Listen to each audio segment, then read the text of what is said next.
See, this is bigger. This goes beyond views and subscribers. It became a total catalyst for my life going forward, for my personal brand, for my business through my personal brand. The door it opened up has been amazing.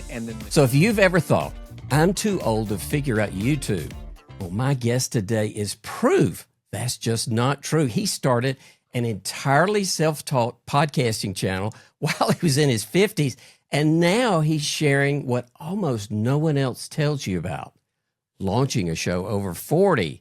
So welcome to Brimming with Wisdom. I'm Doug Piper, and we talk to inspiring Gen X and boomers. I'm enjoying an Ethiopian coffee from, believe it or not, Costco, Kevin. And I'm so glad you've joined us today. What's in your cup? So ironically, I'm drinking a blend from Costco as well. And I'm not saying that just because you did, but I am drinking out of one of my favorite coffee cups, which is a brand years ago called American Ace Coffee. I don't know about you, but when you get one of those mugs, it's like, man, that's just like perfect. It's just perfect. So excuse me on a sip. So Kevin, could starting a podcast after 40 be more of a strength than a setback? And if so, what held you back from realizing that sooner? And do you wish you'd committed to YouTube earlier? I actually started my channel the same year my job went away, not knowing my job was going to go away that year. So I kind of had this channel, but it wasn't until a little bit later that I really started taking it serious. And I think even over time, before I understood the power that YouTube could have in terms of reaching people around the world far more than any other platform, because it's a search and discoverability platform. And the fact that it's really good for, like me, I'm a full-time content creator, or people that just create content for whatever it is, business or nonprofit or just personal brand, which probably mine more is. So yeah, I definitely 100% wish I had started it way sooner. But the reason I'm just big bullish, I guess you want to say, on people over 40 is because I know that there's a lot of folks that have gone through what I have, where they get downsized, their job gets eliminated, they just want to do something different. Maybe they even want to do something on the side. And YouTube is a great platform to teach or entertain or do both. And when you get older like us, I mean, we have more experience doing certain things, even things that don't work out, than other people. There's more experience in there. And I think when just inspiring people to see that, oh, well, age doesn't really have anything to do with it. I still have a lot to offer. What the heck? To me, it just becomes like a why not? Well, I love that. And that is really real. You're really getting down to where I hope we can go. Now, I want to talk about the part that freaks out most people next, the tech. So many people think they can't start until they mastered all the mics and cameras and software. Mm-hmm. But I know you spent years in radio and television. Yeah. So was there anything on the tech side that still threw you off? And what about tech hangups do you think are just unnecessary? When I worked at a Fox station, we had a show 24, one of my favorite shows. And they brought the show back, 24, Live Another Day. It was going to be like a 12-episode miniseries and limited series now, I think they call it. And I had the opportunity to fly to New York and interview Kiefer and the cast along with some other stations. And Cool. Here's the irony. Well, and it was really cool is they had this special VIP invite only on a battleship. But I knew that I needed to do the interviews. I didn't have a crew. It was me.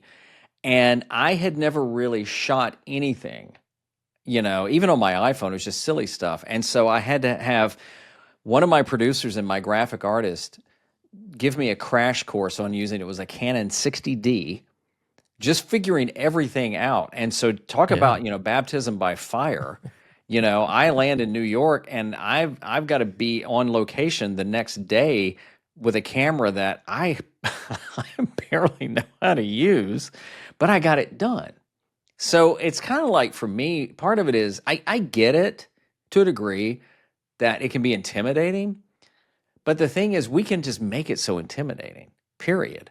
And my thing is you can find a way to create simple if that's what it takes you to get over it. You don't need fancy gear. You don't need half the gear. In fact, if I could go back and unbuy, is that a thing? Unbuy half the stuff I've bought over time, I would. I would start completely different. I was just telling my wife this the other day. I'd start completely different. But I know that now. Best thing is just try. Try and play, find something that works for you, and then all of that is far less important than your message and what you want to share. So I think what I hear you saying is if you'll get out there and try, you'll probably have something thrown at you that you're not ready for. Yep. But, Yeah. grasp it because it's a huge learning experience. Oh yeah, yeah, yeah, and and that also you can figure out like, okay, well that didn't work because of this, and I don't know this, and I'm my own IT department now, so when the computer doesn't work, it's like, oh, I got nobody to, so, but it's one of those things that I embrace the tech. I need the tech to get some of the things I need to do, but over time, I've tried to streamline what I need to that maybe can just help me create better, maybe faster, more simplistic, just so I can get my stuff out there. Well, I will have to say one pro tip is it's amazing nowadays what you can get out of Chat GPT when you're trying to operate that camera. Now, if I was filming Kiefer, I don't think I'd have time to look at Chat GPT, but wow, that's just a huge unlock, Kevin. I love that. Now, let's bust some myths next. Are you ready? I'm ready. Chances are you have believed at least one of these. So what do most people our age get totally wrong about starting a podcast or a YouTube channel, Kevin? Well, I think one I hear a lot is I'm too old. I'm just too old. Nobody's going to want to listen to me. It's all a youngin's game and things like that. And quite honestly, especially, let's just talk YouTube. Name an age, and they're on YouTube. So to think that, well, it's just a youngin's game, I could rattle off a dozen channels right now of people 50, 60, 70, 80. There's even a lady that's, I think, in her 90s, and she's a granny, and she gardens and cooks and is doing very well. So I think this idea of I'm too old to do that is just what we tell ourselves to keep from doing because we feel like, well, it's only young people who do this.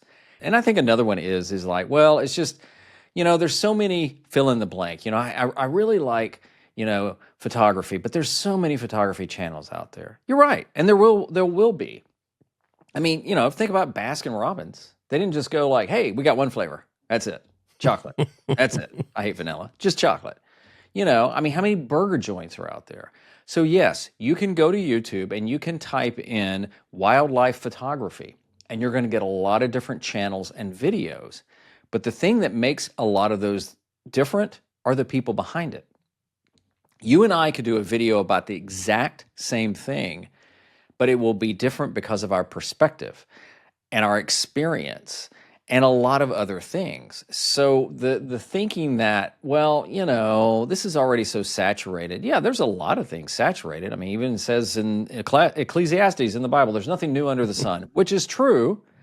But at the same time, there's always something different that you can bring to it, and that's you. Don't ever underestimate you and your experience. I love that. And I've kind of been confronted with the same thing, and they've told me they want to hear your perspective. Mm-hmm. If they want to watch the other people, they will, but they're tuning in to hear you and what you think's important. Well, I love that. So you really cut through all that, and I like that. So what really matters is coming up next. So you don't need a studio or a team. You just need to start. So Kevin, what's one simple setup? What's one tool you swear by? And what's one tip you'd give someone just starting? So a tool, I immediately went to gear, and I would say your phone. I've got a bunch of cameras. I've sold far more gear than I probably currently own. I've had a lot of cameras. Some I wish I had back. But I've told people this before, and I do believe it. If I were starting out right now, I would use my phone and probably get the DJI Osmo Pocket 3, which is back there on my shelf. It is simple to use. It can even be a webcam. But even that, almost everybody I know, including my father, has a phone that has video capabilities. And that is really what you need. This myth that I need all these other things is not necessarily true. And there's AI tools that have gotten so good that even if your audio isn't the greatest, it can clean it up. It can make it sound better. I use Final Cut Pro because I'm on a Mac. I love Macs, and I use Final Cut Pro, and they have something called voice isolation, which does exactly what it sounds like. It isolates your voice. And so it can remove sounds like air conditioning or a truck going down the road or something like that. And think about that. It's a button. You put it on, my voice sounds better. I didn't have to do anything. So simple, go with your iPhone. Then if you've got a little money, buy an inexpensive mic. There's so many mics like that that you can plug right into the phone, clip right here. That'll give you better audio. And beyond tools like that, I mean, I mentioned Final Cut, and I realized that throws everybody. It sounds silly, but I use Apple Notes for everything. I keep an idea list. I keep a completion list. I keep random files on there. I did screenshots. If somebody leaves a comment on a video and I'm like, oh, I kind of like that, I drop it in there. And Apple Notes is kind of my productivity tool. And I know it sounds like, well, first of all, it's free as long as you pay for your Mac. You get it. And it does so much that's what I use. I have a shortcut on my Stream Deck, so I can pop it there and I can just type it out. And it's on my phone, it's on my computer, it's on my laptop, it's on my iPad. So it's easy wherever I am. Just if I have an idea, I have a thought, especially with voice notes built in, I'll talk it out, and then later I can go back and revisit it. So I mean, that's it. And then it's just starting, just trying. I did a video on if you don't edit, try this, and it's basically just do it as if it's live. You get into a different mindset. And so if you don't know how to edit, I love editing, but if you don't know how to edit, then go into it with the mindset is, I'm not going to edit, and I'm going to talk, and I'm going to have a conversation. I'm far more drawn to somebody that I feel like is talking to me rather than at me. Yeah. And I think that's what you have to do. And then the more you do it, the more you'll probably get comfortable with it. You'll probably never be to the level where you're satisfied with it, because I think as humans, we just, we beat ourselves up. But I think if you just do it, just go into it, and get it out there, and then see oh, wow, I published a video and the world didn't end. Let's do another one. I'm not talking at you, am I? No. You no. Okay. I just want to make sure you weren't using me as an example. Yeah, no. I wasn't leaning in toward you. No. So the simple setup is your phone. Yeah. Which could be Android, Apple, any of those. Yeah. Okay. Yeah. I noticed you very gracefully dodged naming a mic, and that's so generic. You got to pick something that you kind of know is okay. Yeah, I mean, it depends. I mean, I go through a lot of different mics. I like Rode, and for those, it's RODE, and I like DJI. I've got some Rode mics, I've got some DJI mics, and there's even another mic called Hollyland. And these are the little wireless ones. Yeah, they're the little wireless ones. And what's nice about most of these now is that they come, especially, let's just pick Hollyland. They come with everything you need. So you can use it on your computer, on your phone, DSLR camera. They come with the cables, and they're almost just accident proof. They've even built in filters and stuff like that where, they have their own noise reduction and everything. So it just makes it simple. I think they're affordable, meaning that, years ago you couldn't get something like this on a consumer level. And now the consumer stuff, some of the pros are using. They don't want anybody to know that, but they are, because they're that good. So that's what I would recommend. There are some bad mics out there, but you also don't have to spend a ton of money to get something that's really good. Well, I love that. That is really simple. Now, let's talk more about something we just don't hear enough of, and that's the advantages of starting later. Now, everyone talks about all the amazing young creators, but if you're over 40, you've got something they don't. And here's what it is. So now, Kevin, in your experience, what's actually better about podcasting over 40? What's the edge, if I can say that we might not realize that we have? Well, and I think you just keyed in on one of it. It's experience. I mean, even if you don't have experience in a video audio world, you've got some experience at something. I just it almost just like makes me aggravated when somebody goes, "Well, I'm not good at anything. I don't know anything." I doubt it. I don't think you could have gotten this far in life and not known anything because we undervalue. We think, "Well, I don't know." Now, there is an imposter syndrome game that plays out in among being a creator. I fight it. Most people I know that do this for any length of time fight it. Um, but it's like, there's a point where I think as you get older, I don't ever want to be the grumpy old man, but as you get older, it's kind of like, what's the worst that can happen? I've been through a lot worse. I'm uploading a video to YouTube. I mean, let's kind of get over myself there. But at the same It's time, not it's as bad like, as high school, right? no, no. I mean, I had zits in high school, goodness. But it is what it is. I mean, it's YouTube, and then when you start seeing some of like, oh wow, the people you're connecting with around the world. I've met people, worked with people that I would have never ever known had I just kept doing the same thing. Even though I've never been an advocate of quit your job and do this. So I think it's just, there's a point where it's kind of like you've been through more and you can see different scenarios. And I realize everybody's different, but also in my term, it's like, I worked in TV for a long time, but then my position's eliminated. And then I kept thinking I would get back in television and I didn't. Now I say God had a different plan for me and I was just too stubborn to listen for quite a while. But it's kind of like, I'm doing YouTube is completely different than what I used to do from TV standpoint. But, I can pull on my experience of what I do know and didn't know and different ways and be open to learning. I don't feel like I had to act like I know it all. So I just think, why it's we get to a point where we've lived more life. I just like real stories from real people. And I think when you've got people that are older and continue to get older, those stories they have, those experiences, oh man, that's gold. That is absolute gold. And then how they can teach it, how they can share it, regardless of what it is. It could be plumbing, could be making money, could be gardening, could be anything. It's just, I don't know. I could probably go on for that all day. But I mean, I just think there's a whole world that we've experienced and continue to experience. And I think some of the values that maybe older people have had aren't bad either, to just share that with other people as well. So that'll be my answer.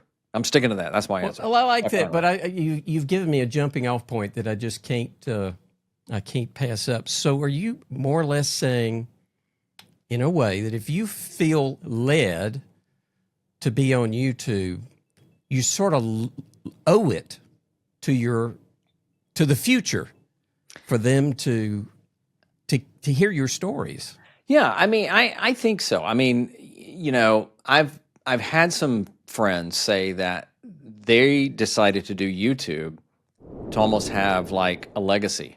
So they want to put stuff Yeah. out there so their grandkids one day can look back and say, "Oh, that's what granddad did."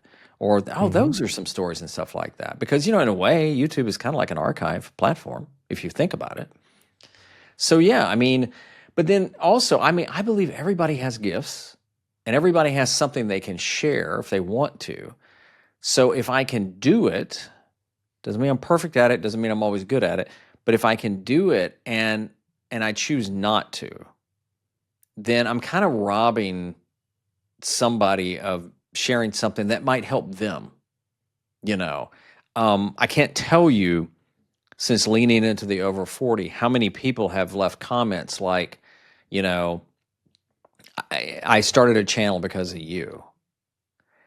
Of course, if it goes bad, I'm like, don't you blame me. But the thing is, I don't know where their channel goes. I don't know anything about it. But what if then they start something that then starts something that starts a movement or whatever, and that you had a little part to play in that you may never know again. I'm a big believer in seed planting. And so it's like, why not? Why not? It's free. It's not as hard as people think. There's not as many absolutes as that people teach. And you never, ever, ever know what's going to happen unless you don't try. And then I can guarantee you what'll happen, and it'll be nothing. So try. That's what I hear. And we sort of owe it to our future kids and people who might be inspired by our stories. Yeah, and I think it's also good to even watch back and look back and see where we've come from too. I mean, I look back at some older videos and think, "Oh man, why did I do that?" Or look at that, or like, that wasn't bad. I don't think that too often on the older videos, but If somebody is sitting on the fence, this next and last question is just for them. So, if you've been waiting for YouTube permission, we're going to bring it to you next. Because if someone over 40 is watching this and still feels the pull to start a YouTube channel or a podcast, but still thinks it's just too late, what's the one thing you want them to know, Kevin? So I'll use a page from my own story. In August of 2024, after a lot of thinking and the seed being planted a couple of years earlier, I sat down to record a video about why, if you're over 40, you ought to give YouTube a shot. Now, if you want to just talk numbers, right before I hit publish on that video, I had 14,000 subscribers, which is, look, I mean, that's a lot. Yeah. But here's the irony. I had thought about it and thought about it and thought about doing that video. And I'd actually done some research to, is there even an audience there? Is there a community there? Is there, I kept hearing it, but are there people that I'm closer to in age within, a certain range? So I got up on that morning and I thought, the heck with it. I'm going to shoot the video. And I shot it. I didn't have any notes. I had some ideas in my head, and I shot it. Did it in one take. Actually, the battery died. I wasn't even going to edit it, and then I had to edit a little. And I remember uploading it, and then I thought, I don't think I'm going to publish it. I don't think I'm going to do it. And I remember telling my wife, I said, I don't know. I just don't know, because I'd even been talking to a good friend like a week before, and they were like, "Man, once you share your age, it's kind of out there." Because in the video, I say that I think when I shot the video, I was 62. No, I'm 63. I'm 63 now, and I'm telling you, Doug, I almost didn't publish the video. I got that close, and when I mean publish, it was already there, but it was unlisted. Nobody could see it. And I thought, I don't know. And then I thought, just do it. Just do it. Follow your own stinking advice. Just make it public and move on, because it's probably going to, and man, I'm so glad I did not second guess myself, because it became, to this date, my biggest video ever. It became a total catalyst for my life going forward, for my personal brand, for my business through my personal brand. The door it opened up has been amazing. And then the community. See, this is bigger. To me, this goes beyond views and subscribers and stuff like that, which have been amazing. The community showed up, and they're like me, and they're talking, and they're asking questions, and they're challenging. And I'm like, wow, just imagine had I not done that. So I'm living proof of, oh yeah, by the way, did I know it was going to do what it did? No, I didn't. If I did, all my videos would be that way. I didn't. Has every video I've done since then done that? No. Have I had some pop off that I didn't think would? Yeah. And have I had some underperform that I thought would? Oh yeah. It's called YouTube. Welcome. But I know what my gifts are. They're actually on a sign back there behind me. And one of them's create, one's give, one's teach, one's encourage, and one's lead. Those are my gifts. And I'm like, well, I'm not doing any of those if I just sit on this video and then just kind of go back to business as usual. And it was a stretch for me just to sit and hardly edit and just kind of be me. And when you look at the comments on it, it's like, okay, it did resonate with people. And what did I do special, Doug? Nothing. I was just me. I just talked. I didn't have to turn it on for the camera. I just talked, shared my heart. Yeah, some people have said it's rambling. You know what? They're probably right. So my thing is that, why not just try? Just try.